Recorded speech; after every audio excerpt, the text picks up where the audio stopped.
good evening students. Welcome to biology classes by Neha. Today we will discuss about terminology of Mendel's laws. तो Gregor John Mendel ने कुछ hereditary characters कैसे एक parent से offspring में जाते हैं इनके बारे में बताया. उन्होंने अपने experiment Pisum sativum P plant पर करे, जिसके बेसिस पर 3 लॉज बताए गए. Law of dominance, law of segregation, law of independent assortment. तो इसमें कौन कौन सी टर्मिनोलॉजी यूज़ हुई, कौन कौन से वर्ड्स आते हैं, उनके बारे में बात करूंगी, क्योंकि स्टूडेंट्स इससे बहुत परेशान होते हैं कि हमें इस वर्ड का मीनिंग ही नहीं समझ में आ रहा, तो हमें लॉज कैसे समझ में आएंगे. तो आइए स्टार्ट करते हैं, उसी के बारे में मैं आज बात करती हूँ. तो देखिए टर्मिनोलॉजी में सबसे पहले मैंने रखा है कि एलील क्या होते हैं. एलील होते हैं alternative forms of A gene, जैसे कि capital T capital T, capital T small T small T small T. यानी कि ये टॉलनेस के जीन्स को बता रहा है, ये भी टॉलनेस को बता है, बट ये दो मतलब ये हाइब्रिड है और इसमें दोनों की कैरेक्टरिस्टिक्स प्रेजेंट हैं.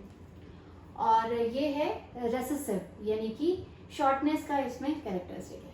मैं बार बार बात कर रही हूँ डोमिनेंट और रेसेसिव की. तो डोमिनेंट आता है लॉ ऑफ डोमिनेंस में, यानी कि strong characteristic of an organism में. यानी कि जैसे कि मान लीजिए रेड फ्लावर और वाइट फ्लावर में क्रॉस कराया जाता है, तो रेड फ्लावर स्ट्रॉन्ग कैरेक्टरिस्टिक है, तो वही F1 जनरेशन में शो होगा. Then that is called dominant, यानी कि strong characteristic. Strong और recessive कौन सा है? Weak characteristic of an allele or a gene that is suppressed by a dominant allele. जो कि dominant allele के साथ जब क्रॉस कराया जाता है, तो जो weak characteristic है वो शो नहीं होता है F1 जनरेशन में, यानी कि वो suppress हो जाता है by the dominant allele. तो उसको जैसे कि स्मॉल टी यानी कि टॉल और शॉर्ट प्लांट में जब क्रॉस कराया जाता है तो शॉर्ट प्लांट वीक कैरेक्टरिस्टिक है, यानी कि वो रेसेसिव कैरेक्टरिस्टिक है या रेसेसिव एलील है. अब बात करते हैं होमोजाइगस की. होमोजाइगस होता है having 2 identical alleles of a trait. जैसे कि 2 आइडेंटिकल यानी कि 2 सेम होंगे, जैसे कि कैपिटल आर स्मॉल टी. ठीक है, तो यानी कि दोनों सेम होंगे. तो होमोजाइगस में क्या है, जैसे अगर ये टॉलनेस को शो कर रहे हैं या रेड फ्लावर को शो कर रहे हैं, तो ये दोनों सेम होंगे. Capital R capital T small T इस तरह के होंगे. हेट्रोजाइगस में क्या है, having 2 different alleles of a trait. तो इसमें क्या है, 2 तरह के 2 अलग अलग, जैसे कि capital R capital T small T, दोनों अलग अलग तरह के, यानी कि हाइब्रिड कंडीशन में, और इनको क्या कहते हैं, हेट्रोजाइगस. जो सेम है उन्हें कहेंगे होमोजाइगस, और दोनों जीन्स में अगर डिफरेंस है, यानी कि कैपिटल टी स्मॉल टी है, कैपिटल आर स्मॉल आर, तो वो हेट्रोजाइगस. जीनोटाइप यानी कि genetic makeup of an organism, यानी कि उस जीन्स है उसका जीन्स कैसा है, जीन्स में कौन कौन से कैरेक्टरिस्टिक हैं. जैसे कि कैपिटल आर स्मॉल आर है, दिखा तो ये रेड फ्लावर को ही है, F1 जनरेशन में रेड फ्लावर ही शो होंगे, बट इसमें जीन्स में इसके क्या है, स्मॉल आर भी है, यानी कि वाइट फ्लावर का कैरेक्टरिस्टिक भी इसमें प्रेजेंट है. अब फिनोटाइप की बात करें. फिनोटाइप यानी कि physical appearance of an organism या फिर observable characteristic of an organism, यानी कि जो आंखों से दिखाई दे हमें. जैसे अगर लॉन्ग प्लांट और शॉर्ट प्लांट में क्रॉस कराया जाता है, या रेड फ्लावर या व्हाइट फ्लावर में क्रॉस कराया जाता है, तो हमें ये आंखों से दिखाई दे रहा है, हमें कुछ भी जेनेटिक एनालिसिस नहीं करनी पड़ रही है, तो उसको कहते हैं फिनोटिपिक. PH यानी कि फिजिकल अपीयरेंस और फिनोटाइप. ठीक है, PH से पता चल रहा है कि ये एक डिनोट भी कर रहा है कि फिनोटाइप क्या है, फिजिकल अपीयरेंस.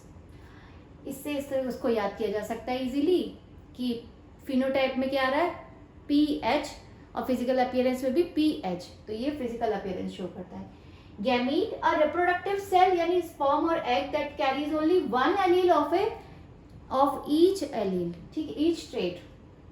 गैमीट मतलब जो रिप्रोडक्टिव सेल होती हैं, स्पर्म सेल है या एग सेल है, वो कहलाती हैं गैमीट. Monohybrid cross. मोनोहाइब्रिड क्या होता है, a cross between 2 individuals that are heterozygous for 1 trait. 1 trait यानी कि किसी एक ट्रेट को लेकर जब क्रॉस कराया जाता है, जैसे टॉल और शॉर्ट के बीच में, यानी एक हो गया, एक की गुण है टॉलनेस है और दूसरे वाले में शॉर्टनेस की कैरेक्टरिस्टिक है या गुण है मौजूद, उसमें क्रॉस कराया जाता है तो वो कहलाता है मोनो हाइब्रिड. डाई हाइब्रिड में दो तरह के इंडिविजुअल, मतलब एक ही एलील में दो तरह के कैरेक्टरिस्टिक्स होंगे, जैसे कि इंडिपेंडेंट असॉर्टमेंट में आप लोग पढ़ेंगे। इंडिपेंडेंट असॉर्टमेंट में दो तरह के कैरेक्टरिस्टिक्स होते हैं, यानी कि येलो फ्लावर और स्मूथ सीड्स होते हैं, ठीक है, सॉरी फ्लावर नहीं, seeds, yellow and round seeds और ग्रीन एंड रिंकल्स, यानी कि दो ले लिए उसमें इंडिविजुअल, एक ही एलील में दो तरह के कैरेक्टरिस्टिक्स है, यानी कलर लिया उन्होंने और टेक्सचर लिया, तो वो कहलाता है डाई हाइब्रिड क्रॉस। तो यानी कि जो फर्स्ट लॉ है वो हमारा कैसा है, मोनोहाइब्रिड, और जो थर्ड लॉ है वो है हमारा डाई हाइब्रिड क्रॉस। तो this is all about Mendel's laws terminology of Mendel's law. कोई क्वेरी है तो आप मुझे कमेंट कर सकते हैं। Thank you so much, goodbye, take care.